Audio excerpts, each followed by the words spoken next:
السلام عليكم. لا تنسوا الاعجاب بالفيديو والاشتراك في القناة تشجيعا لنا لنستمر بنشر المزيد إن شاء الله.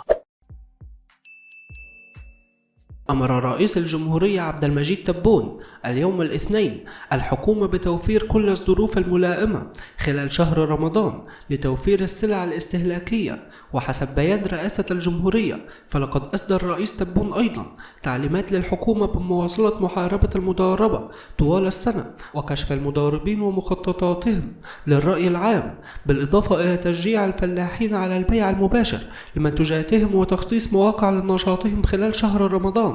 وكان رئيس الجمهورية عبد المجيد تبون قد ترأس اجتماعا لمجلس الوزراء خصص لمناقشة مشروع قانون يتعلق بالوقاية، بالإضافة إلى عروض وزارية مشتركة تناولت آلية تموين السوق الوطنية بمادة اليوريا والتحضيرات لشهر رمضان المعظم وتحلية مياه البحر.